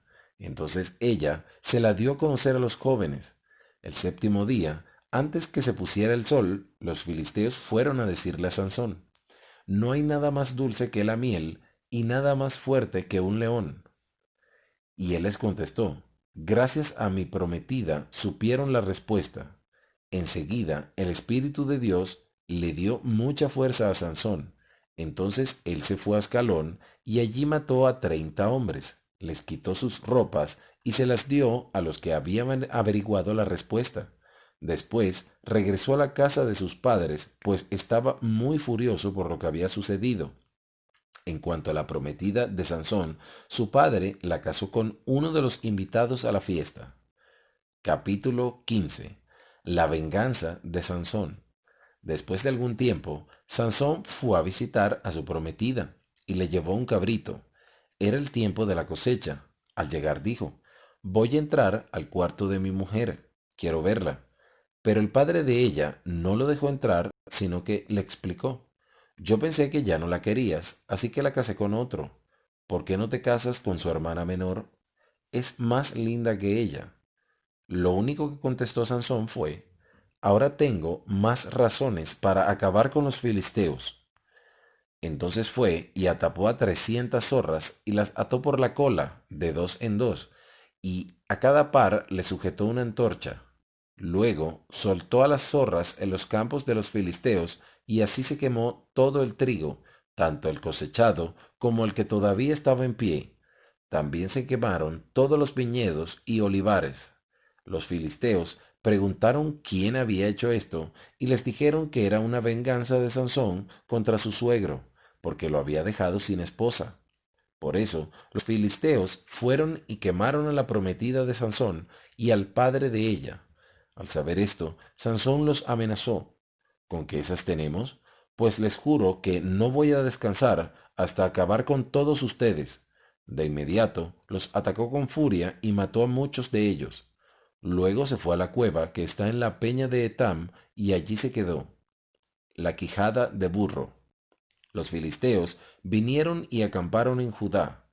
Cuando atacaron la ciudad de Lehi, los de Judá les preguntaron, ¿por qué nos atacan? Ellos contestaron, hemos venido a capturar a Sansón para hacerle lo mismo que nos hizo a nosotros. Al oír esto, 3000 hombres de Judá fueron a la cueva de Etam y le dijeron a Sansón, ¿por qué nos has metido en problemas? ¿No sabías que los filisteos nos dominan? Él les respondió, yo les hice a los filisteos lo que ellos me hicieron a mí. Entonces le dijeron, nosotros hemos venido para capturarte y entregarte a los filisteos. Sansón contestó, júrenme que no me matarán. Ellos le aseguraron que no lo harían. Le dijeron, nosotros no te vamos a matar, solo vamos a entregarte a los filisteos. Así que lo ataron con 2 sogas nuevas y lo sacaron de la cueva. Cuando se acercaron a Lejí, los filisteos, muy alborotados, salieron a su encuentro.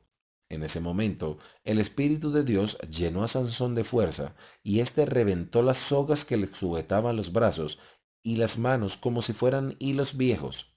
Luego encontró una quijada de burro que todavía no estaba seca, y con ella mató a muchos filisteos.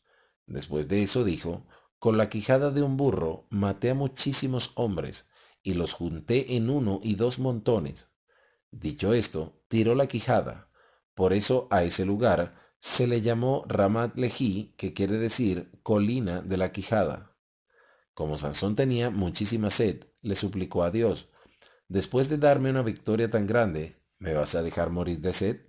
¿Vas a dejar que estos filisteos me capturen? Entonces Dios permitió que saliera agua de un hueco.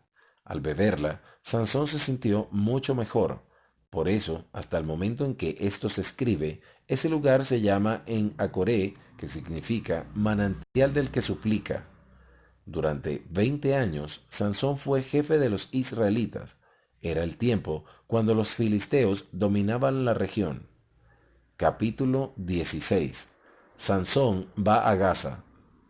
Cierto día, Sansón fue a la ciudad de Gaza. Allí vio una prostituta y entró en su casa para pasar la noche. Los de Gaza se enteraron de que Sansón estaba allí, así que rodearon el lugar y se pusieron a vigilar la entrada de la ciudad. Decidieron esperar toda la noche y matar a Sansón hasta el amanecer. Pero él se levantó a la medianoche y fue hasta la entrada y arrancó el portón con todo y pilares y cerrojos. Cargó todo sobre sus hombros y se lo llevó a lo alto del cerro que está frente a Hebrón. Sansón y Dalila. Después, Sansón se enamoró de una mujer llamada Dalila que vivía en el valle de Sorek. Los jefes filisteos le fueron a decir a ella, engaña a Sansón y averigua el secreto de su gran fuerza. Necesitamos saber cómo vencerlo y atarlo para mantenerlo bajo nuestro poder. Si logras averiguarlo, cada uno de nosotros te dará más de 10,000 monedas de plata. Cuando Sansón fue a visitarla, Dalila le preguntó, ¿cuál es el secreto de tu gran fuerza? ¿Cómo se te puede atar sin que te liberes? Sansón le contestó, si me atan con 7 cuerdas nuevas, de las más fuertes y resistentes, perderé mi gran fuerza y seré como cualquier otro hombre. Entonces los filisteos le llevaron a Dalila 7 cuerdas de las más fuertes y resistentes. Ella ató a Sansón. Dalila había escondido en su cuarto a unos hombres y así que gritó, Sansón, los filisteos te atacan. Pero Sansón rompió las cuerdas como si fueran hilos viejos y los filisteos no pudieron descubrir el secreto de su gran fuerza. Dalila le dijo a Sansón: te burlaste de mí, me engañaste. ¿Qué hay que hacer para sujetarte?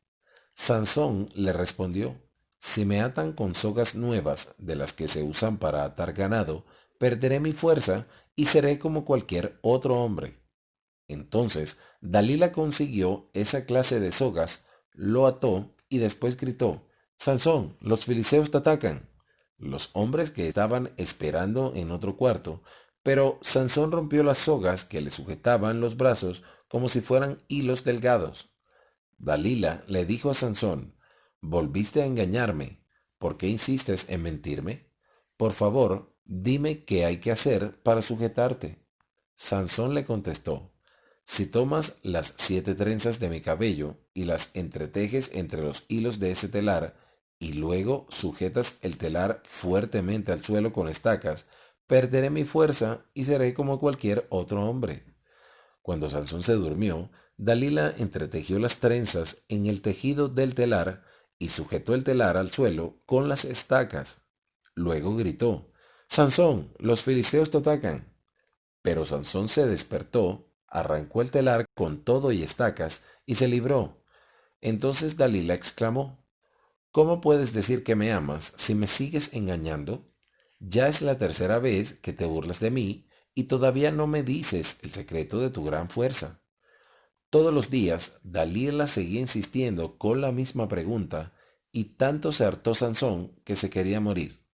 Finalmente, Sansón le confesó a Dalila su secreto: jamás me he cortado el cabello, porque antes de nacer fui dedicado a Dios como nazireo. Si me cortaran el cabello, perdería mi fuerza y sería como cualquier otro hombre. Dalila comprendió que esta vez Sansón le había dicho la verdad y mandó este mensaje a los jefes filisteos: vengan acá otra vez, porque ahora sí me ha dicho la verdad. Entonces los jefes filisteos volvieron con el dinero en la mano.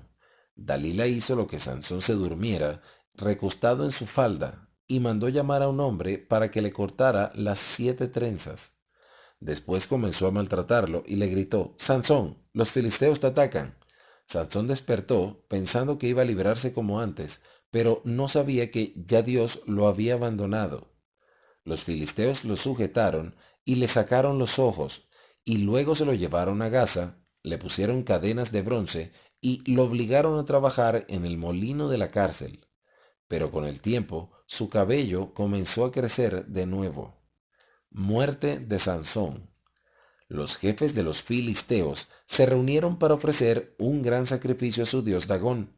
Festejaban así su triunfo y cantaban esta canción: nuestro Dios nos ha dado la victoria, hemos vencido a Sansón, nuestro enemigo. Estaban tan contentos que mandaron traer a Sansón para burlarse de él. Cuando lo trajeron de la cárcel, lo pusieron de pie entre 2 columnas y se divertían haciéndole burla. Al verlo, la gente alabó a su Dios y todos cantaban: Sansón destruyó nuestros campos y mató miles de los nuestros. Pero nuestro Dios nos ha dado la victoria. Hemos vencido a Sansón, nuestro enemigo. Al ver cómo se burlaban de él, Sansón le dijo al muchacho que lo guiaba: déjame tocar las columnas que sostienen el templo. Quiero apoyarme en ellas. El templo estaba lleno de hombres y mujeres. Además de los jefes de los filisteos, había en la terraza unas 3000 personas que se divertían viendo a Sansón. Entonces Sansón oró: Dios Todopoderoso, ayúdame solo una vez más. Los filisteos se han burlado de mí, sacándome los ojos. Te ruego que me des fuerzas para vengarme de ellos. Dicho esto, Sansón apoyó sus 2 manos sobre las columnas centrales que sostenían el templo y gritó: que mueran conmigo los filisteos. Luego empujó las columnas con todas sus fuerzas y el templo se vino abajo sobre los jefes filisteos y sobre todos los que allí estaban. Sansón mató a más personas al morir que los que había matado en toda su vida. Después vinieron los hermanos de Sansón con todos sus parientes a recoger su cuerpo. Lo enterraron en la tumba de Manoa su padre, entre Sorá y Estaol. Sansón fue jefe de los israelitas durante 20 años. Capítulo 17. Las imágenes de Micaías. Había un hombre llamado Micaías que vivía en las montañas de Efraín. Un día le dijo a su madre: Te oí maldecir al ladrón que te robó más de 1000 monedas de plata, pero en realidad fui yo quien te las quitó. Aquí las tienes. Y le devolvió las monedas de plata a su madre, quien le dijo: Dios te bendiga, hijo mío. Ahora aparto esta plata para Dios. Con ella voy a mandar hacer una imagen de madera recubierta de plata, y te la daré a ti. De la plata que le había devuelto su hijo, ella apartó 200 monedas de plata y se las llevó a un platero, a quien le pidió que hiciera una imagen tallada en madera y recubierta de plata. Después llevó a la imagen a la casa de Micaías, quien había hecho un altar en su casa. Allí tenía otras imágenes y una túnica sacerdotal, y había nombrado sacerdote a uno de sus hijos. En esa época los israelitas no tenían rey y cada uno hacía lo que le daba la gana. Había también en ese tiempo un joven de la tribu de Leví que vivía como extranjero en Belén de Judá. Un día salió de allí en busca de otro lugar para vivir, y andando por la zona montañosa de Efraín, llegó a la casa de Micaías. Este le preguntó: ¿De dónde vienes? Y el joven le contestó: De Belén de Judá, soy descendiente de Leví y busco un lugar donde vivir. Entonces Micaías le dijo: Quédate conmigo y serás sacerdote y consejero. A cambio, yo te daré 10 monedas de plata al año, además ropa y comida. El joven sacerdote aceptó quedarse a vivir con Micaías y fue su sacerdote particular. Hasta llegó a ser como uno de sus hijos. Micaías pensaba que teniendo como sacerdote a un descendiente de Leví, Dios lo ayudaría y todo le saldría bien. Capítulo 18. La tribu de Dan conquista su territorio. En ese tiempo en que los israelitas no tenían rey, los de la tribu de Dan estaban buscando lugar donde vivir. De todas las tribus de Israel, Dan era la única a la que todavía no se le había asignado ningún territorio. Por eso los de Dan eligieron entre sus familias a 5 valientes de Sorá y Estaol, y en secreto los enviaron a explorar el territorio. Cuando llegaron a la zona montañosa de Efraín, pasaron la noche en la casa de Micaías. Estando allí, se dieron cuenta de que el joven sacerdote era de otro lugar, por su manera de hablar, y le preguntaron: ¿Qué te trajo acá? ¿Qué estás haciendo? ¿Para qué viniste? Él les explicó: Hice un trato con Micaías y él me paga porque yo sea su sacerdote. Entonces ellos le dijeron: Por favor, consulta a Dios por nosotros. Queremos saber si nos irá bien en este viaje. Él les contestó: Pueden ir tranquilos, porque Dios los va a proteger. Los 5 hombres salieron y cuando llegaron a Lais, encontraron que allí la gente vivía confiada y tranquila, pues tenía todo lo que necesitaba. Esa gente era de Sidón, pero como estaba lejos de su patria, no se relacionaba con nadie. Cuando los que habían ido a explorar volvieron a Sorá y Estaol, sus compañeros le preguntaron: ¿Cómo les ha ido? Ellos le respondieron: Hay que atacarlos ya. Recorrimos toda la zona y vimos que la tierra es muy fértil. Vamos, no se queden ahí sin hacer nada. Hay que ir enseguida a conquistar esa tierra. Cuando lleguen, verán que la gente no sospecha nada.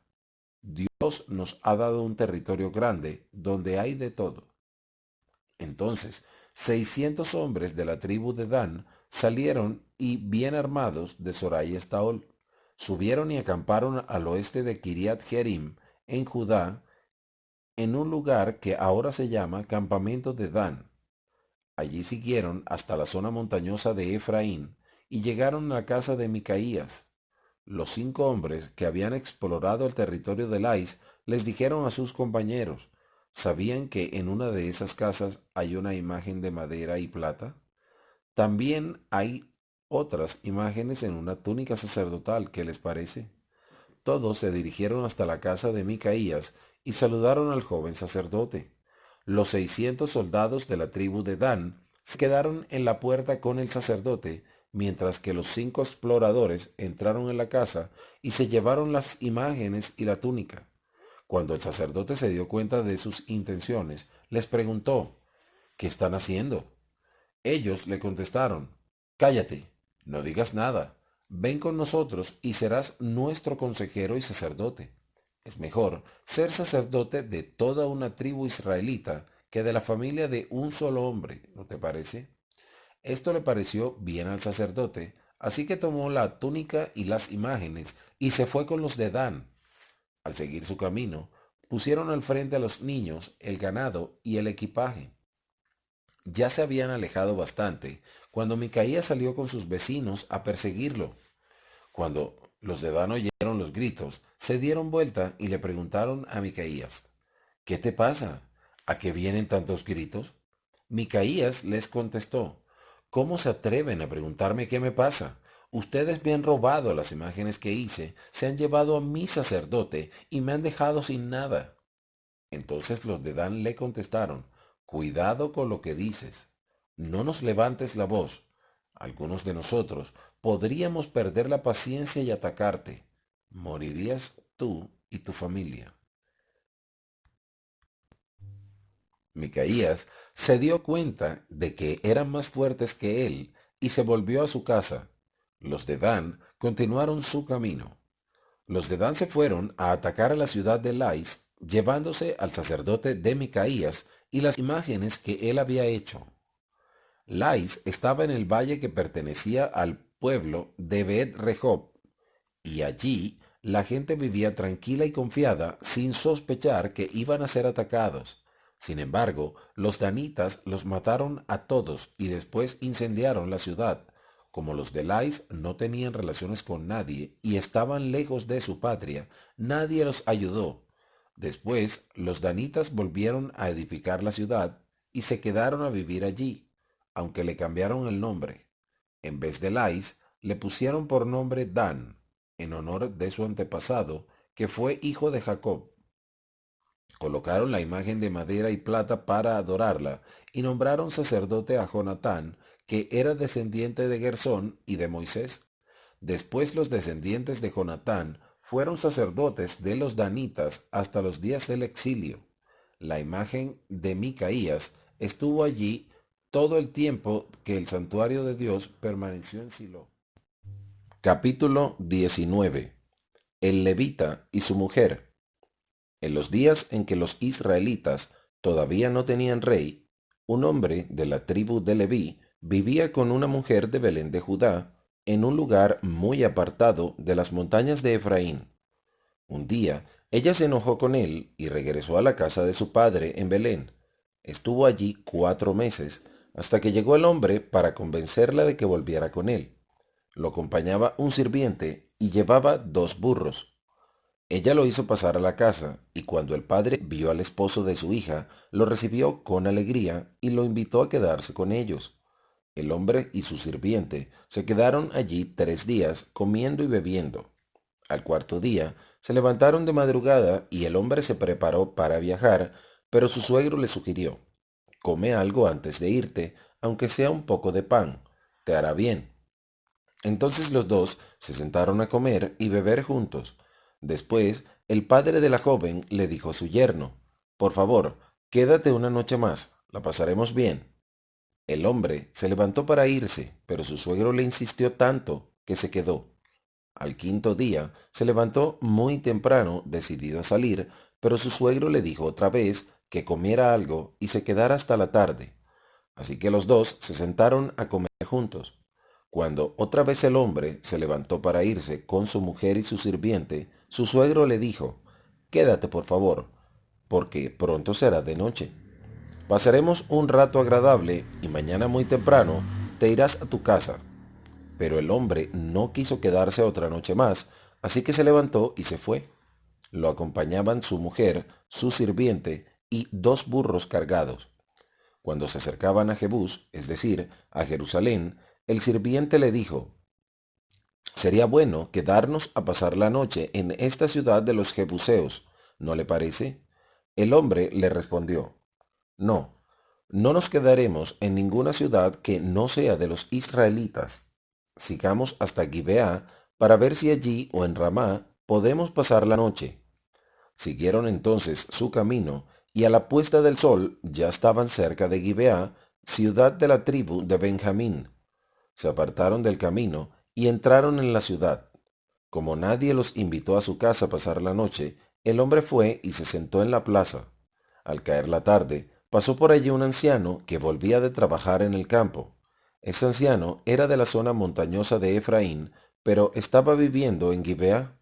Cuando el anciano vio al viajero sentado en la plaza, le preguntó, ¿de dónde vienes y a dónde vas? El hombre le contestó, venimos de Belén de Judá, pasamos por aquí porque estamos volviendo a la parte más apartada de las montañas de Efraín, donde vivimos, pero nadie nos ha invitado a pasar una noche en su casa. Tenemos de todo, paja, pasto para los burros y pan y vino para nosotros tres. Entonces el anciano le dijo, pero no pueden pasar la noche en la plaza. En mi casa serán bienvenidos, yo les daré todo lo que necesiten. El anciano los llevó entonces a su casa, y mientras los viajeros se lavaban los pies, él les dio de comer a los burros. Después de eso, cenaron. Estaban pasando un rato agradable cuando de pronto unos hombres de la ciudad rodearon la casa y empezaron a golpear violentamente la puerta. Eran unos hombres malvados, los cuales le gritaron al dueño de la casa, que salga el hombre que está de visita en tu casa. Queremos tener relaciones sexuales con él.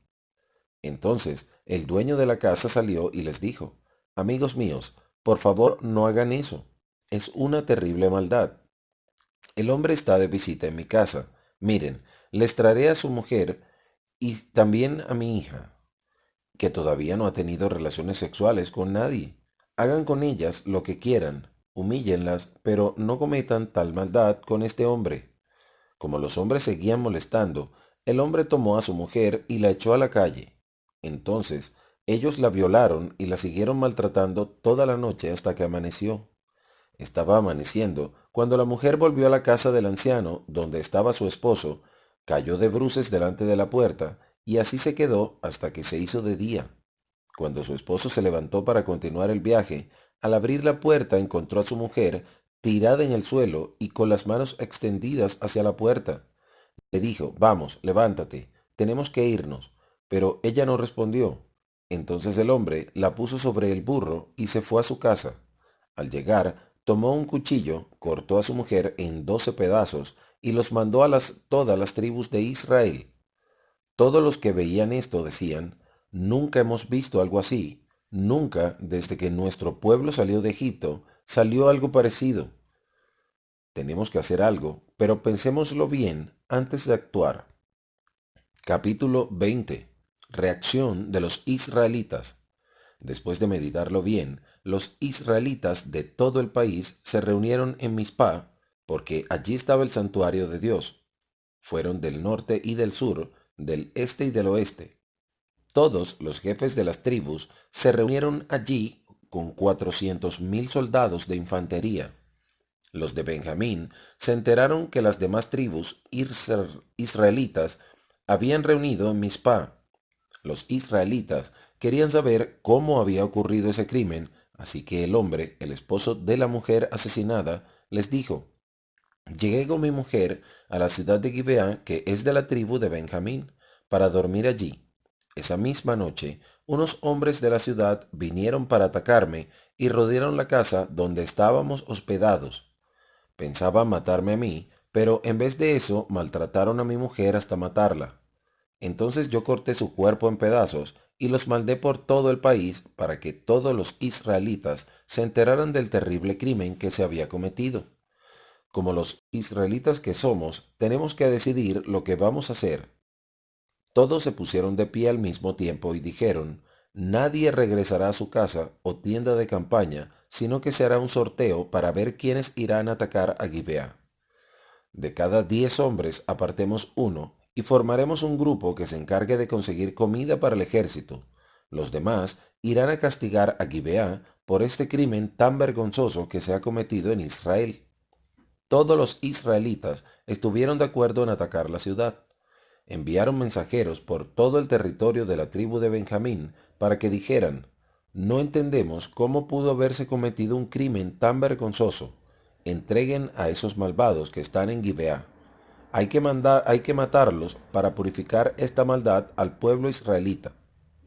Pero los de Benjamín no hicieron caso de lo que decían los demás israelitas, sino que salieron de todas sus ciudades y se reunieron en Gibeá para atacarlos. De las otras ciudades de la tribu de Benjamín vinieron 26,000 soldados, los cuales se unieron a los 700 soldados especiales que había en Gibeá. Había también 700 soldados zurdos que eran muy hábiles con sus hondas. Podían lanzar una piedra contra una mosca y nunca fallaban. Las demás tribus israelitas reunieron 400,000 guerreros bien entrenados. La guerra contra la tribu de Benjamín. Los israelitas fueron a Betel para consultar a Dios. Querían saber cuál tribu debía ser la primera en atacar a los de Benjamín. Y Dios les contestó que la de Judá iría primero. A la mañana siguiente, los israelitas fueron a acampar frente a la ciudad de Gibeá y se prepararon para la batalla. Pero los de Benjamín salieron de la ciudad y ese día mataron a 22,000 israelitas.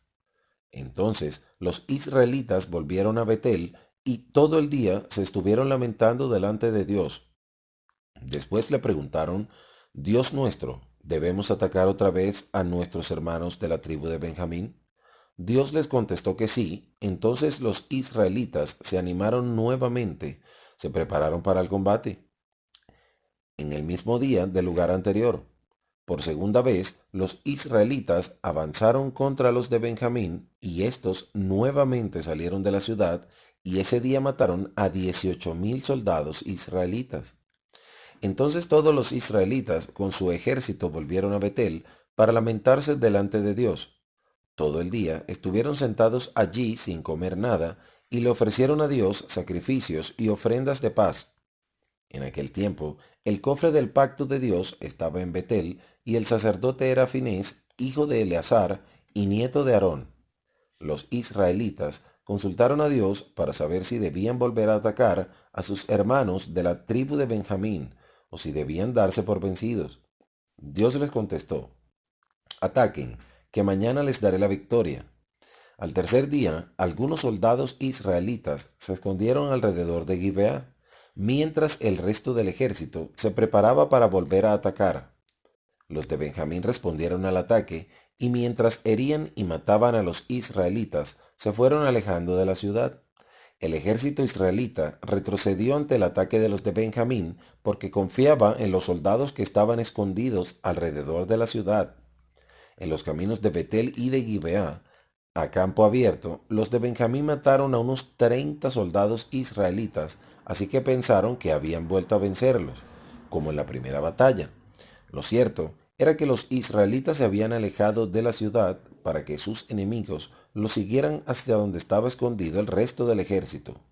En Baal Tamar se reunieron de nuevo 10,000 de los mejores guerreros israelitas y se dispusieron a atacar la ciudad. Mientras tanto, los soldados que se habían quedado alrededor de la ciudad fueron saliendo de sus escondites y rápidamente entraron en la ciudad y mataron a todos los que allí estaban.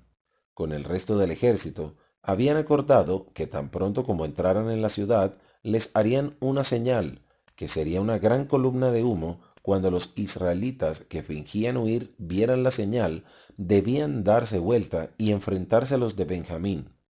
La lucha fue dura y los de Benjamín no se daban cuenta de que estaban por perder la batalla. De pronto vieron que comenzaba a salir humo de la ciudad y cuando quisieron regresar, ya toda la ciudad estaba envuelta en llamas. Entonces los israelitas les hicieron frente y los de Benjamín se llenaron de miedo al ver que estaban a punto de ser destruidos. Trataron de huir hacia el desierto, pero quedaron atrapados entre el ejército y los soldados que salían de la ciudad, así que no lograron ponerse a salvo y fueron muertos. Los israelitas rodearon a los de Benjamín desde Menujá hasta el este de Gibeá y los persiguieron hasta aplastarlos a todos. Ese día, Dios les dio la victoria a los israelitas. Así fue como murieron 18,000 valientes de la tribu de Benjamín, Otros 5,000 fueron muertos en los caminos, y otros 2,000 fueron muertos cuando huían hacia Gidom. Finalmente, los de Benjamín se dieron cuenta de que habían salido vencidos. Fue así como murieron 25,000 soldados de la tribu de Benjamín, todos ellos hombres valientes. De todos ellos, solo pudieron escapar 600 soldados, los cuales lograron llegar a la roca de Rimón en el desierto. Allí se quedaron 4 meses. Los israelitas, mientras tanto, siguieron atacando y matando a todos los de la tribu de Benjamín que encontraban. Incluso mataban a los animales y después de eso incendiaban las ciudades. Capítulo 21. Esposas para la tribu de Benjamín. Los israelitas habían hecho el siguiente juramento en Mizpá: no permitiremos que nuestras hijas se casen con ninguno de la tribu de Benjamín. Esto puso a todos muy tristes, así que fueron a Betel y estuvieron allí todo el día lamentándose delante de Dios. Lloraban amargamente y decían: Dios nuestro, ahora nos falta una tribu en Israel. ¿Por qué nos tenía que pasar esto? Al día siguiente se levantaron muy temprano y construyeron un altar, donde ofrecieron sacrificios y ofrendas de paz. También trataban de averiguar si alguna de las tribus había faltado a la reunión en Mizpá porque habían jurado matar solamente a los que no hubieran asistido. Los israelitas les tenían lástima a sus hermanos de la tribu de Benjamín. Lloraban y decían: hoy ha sido arrancada de Israel una de sus tribus. ¿Qué podemos hacer para conseguirles esposas a los que no murieron de la tribu de Benjamín? No les podemos dar como esposas a nuestras hijas, porque hemos jurado ante Dios que no las casaríamos con ninguno de ellos. Seguían averiguando en todas las tribus israelitas para ver si algún grupo no había asistido a la reunión en Mizpá. Recordaron que del campamento de Jabes de Galaad no había asistido nadie, porque al pasar lista, ninguno de ese grupo había respondido. Así que todo el pueblo envió a 12,000 de sus soldados más valientes con esta orden: vayan a Jabes y maten a todos los hombres, incluyendo a las mujeres casadas y a los niños, pero no maten a las solteras. Y se encontró que entre los que vivían en Jabes había 400 jóvenes solteras, y las llevaron al campamento de Silo, que está en Canaán. Después, todo el pueblo envió mensajeros a los de Benjamín, que estaban en la gran piedra de Rimón, para invitarlos a hacer la paz. Los de Benjamín volvieron, y los otros israelitas les dieron por esposas a las mujeres que habían traído de Jabes. Pero no hubo suficientes mujeres para todos. Esto puso muy tristes a los israelitas, pues Dios había dejado un vacío en las tribus de Israel. Los jefes del pueblo se decían: todas las mujeres de la tribu de Benjamín han muerto, así que ¿dónde vamos a encontrar esposas para los que no tienen? Tenemos que hallar el modo de lo que los de Benjamín sigan ocupando el lugar que les corresponde. No debe desaparecer una de las tribus israelitas, pero no podemos permitir que se casen con nuestras hijas, porque todos los israelitas hemos jurado pedirle a Dios que castigue a todo aquel que case a su hija con uno de la tribu de Benjamín. Después recordaron que faltaba poco para la fiesta anual en Silo, que está al norte de Betel, al sur de Leboná y al este del camino que sube de Betel a Siquem. Así que les dijeron a los de Benjamín: vayan a Silo, escóndanse en los viñedos y esperen allí hasta que las jóvenes empiecen a bailar durante la fiesta. Entonces salgan de sus escondites, tome cada uno de ustedes una de esas mujeres y vuelva con ella a su territorio. Si los padres o los hermanos de las jóvenes quieren quejarse, les diremos así: por favor, déjenlos que se lleven a las jóvenes. Hacen esto porque en la guerra contra Jabes no pudimos conseguir esposas para todos.